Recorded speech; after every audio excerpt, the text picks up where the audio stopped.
Allah said, what prevented you from prostrating when I commanded you? Shaitan said, I am better than him. You created me from fire and created him from clay. So here we see again back to the beginning of the creation of man, as we saw in Surah Al-Baqarah, the beginning of the creation of man and something of the situation that occurred at that time. So straight away we see that there is jealousy from Iblis towards Adam alayhi salam. And Shaitan says, I did not prostrate. Why? Ana khayrum minhu. I am better than him. So this is the logic that Shaitan presents as to why he did not prostrate. I am better than him because I've been created from fire. I'm made of better stuff than he's made of.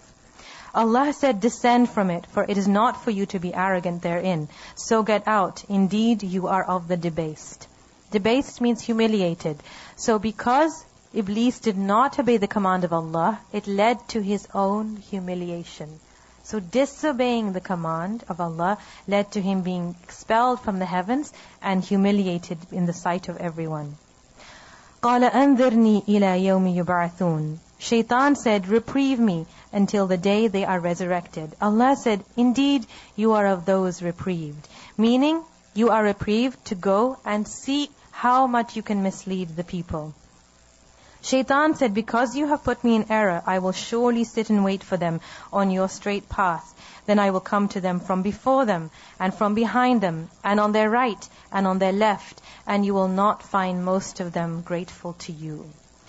Shaitan says how he will attack, from front, from behind, from the right, from the left. But what is it that he says? وَلَا تَجِدُ أَكْثَرَهُمْ شَاكِرِينَ. Most of them will not be grateful to you. Most of who? Most of mankind will be ungrateful to you. And this is something that we have to be very, very careful of. And look at and reflect upon ourselves. Something that Shaitan seeks to do, one of his traps, one of his plots, is to make people ungrateful. So his attempts are to stop us from seeing the blessings that have been given to us. And if you look around at all of these self-help books and all of these websites and all of this research and all of this, people are paying thousands and thousands and thousands of pounds and dollars. Why? To be taught how to think properly. And what is the main thing that they're being taught to think properly? Think positive. One of the main ways you can think in a positive way, it is to look around you and make the most of what you have. See the good that you have in your life. See the blessings that you have in your life. Because what happens when you do that? You become more positive, and then as a result, you become more productive as well. So a trap of Shaitan, which he wants us to fall into, is ingratitude. So we don't see the blessing of our clothes, of the food, of our spouse, of our children, of our homes, of our parents, of our education, of our opportunities, of the food we've been given. Instead, we're so busy doing what? Counting, I don't have this and I don't have that. Because if you're using time here, you're not putting time into here. You're too busy seeing what you don't have. You don't have time to see what you do have. When you see what you do have, you're more positive as a person.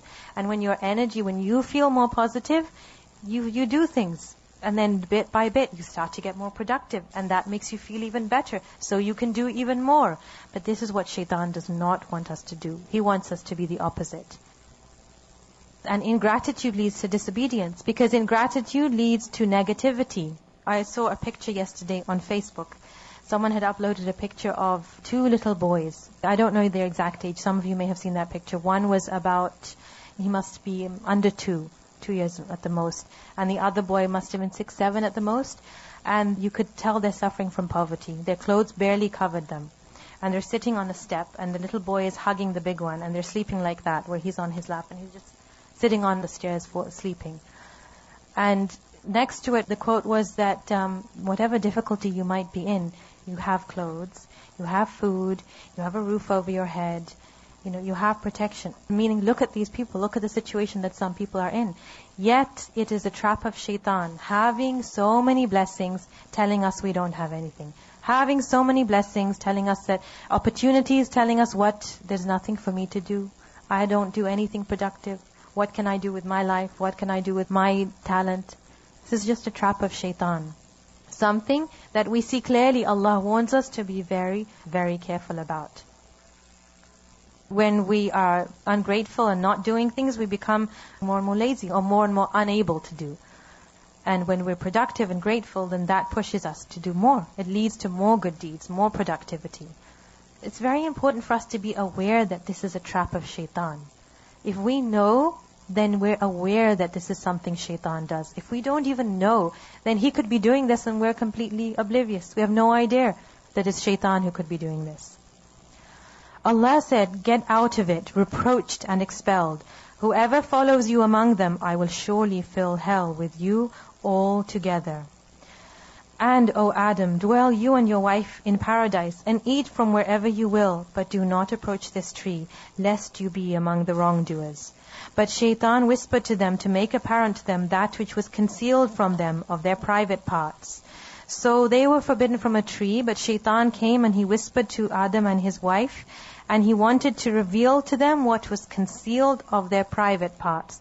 So Shaitan wanted them to be nude. He wanted them to not be covered up. He wanted them to be shameless. He wanted to humiliate man. The reason why he wants to reveal their private parts is to shame mankind, to shame Adam alayhi salam. Because why? We know he's jealous of Adam alayhi salam. We know he felt that I should not have to prostrate to him.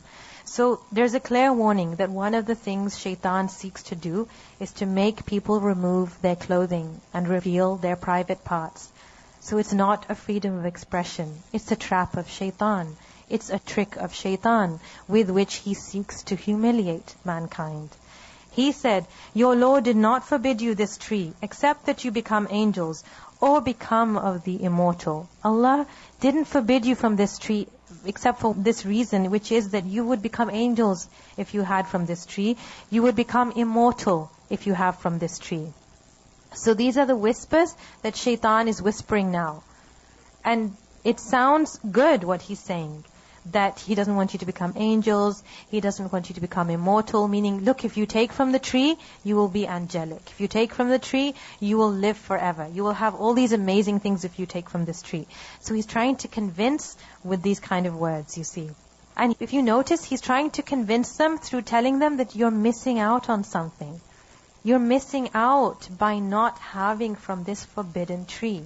And is that not the same whisper until today of Shaitan? You're missing out if you don't experience this. You're missing out on life if you don't have a boyfriend before you get married. You're missing out on life if you don't expose some of your body at least. You're missing out on life if you don't dress the way you want to. You're missing out on life if you just settle for one guy or one girl. You're missing out in life if you don't watch these kind of movies. You're missing out. Look what you could get. You're missing out on life if you don't read these kind of magazines. You're missing out on life if you don't experience these things. So it's the same thing over and over again that he's saying now. You will miss out on something if you do not do this. The same whisper. And he swore by Allah to them, "Indeed, I am to you from among the sincere advisors." So Shaitan is saying that he is a sincere advisor. This is the way that he's whispering to Adam alayhi salam. And it's the same with the shayateen, with the devils among jinn and mankind. They will whisper the same things, the same kind of thing, convincing people you're missing out if you don't do this, and telling people, I am sincere to you. I'm telling you sincerely. I'm telling you honestly that I think you're wasting your life by doing this. I think you've made the wrong decision by doing that. I'm being sincere to you, and the rest of the choice is up to you. So we have to be very, very careful and seek the protection of Allah from the whispers of Shaitan, whether it's directly his whispers or through people when he whispers. So he made them fall through deception. And when they tasted of the tree, their private parts became apparent to them, and they began to fasten together over themselves from the leaves of paradise. And their Lord called to them, "Did I not forbid you from the tree and tell you that Shaitan is to you a clear enemy?" And of course Allah had forbade them. And of course Allah had told them. And you might wonder, why did they do it? But it's the same for us. He's told us he's an open enemy. He's told us that Shaitan wants you to go towards things that are forbidden. He set certain laws and said, this is forbidden. These are the forbidden things. And Shaitan is your enemy, and he will tempt you to them. So this is why Allah tells us this incident, this story in the Quran.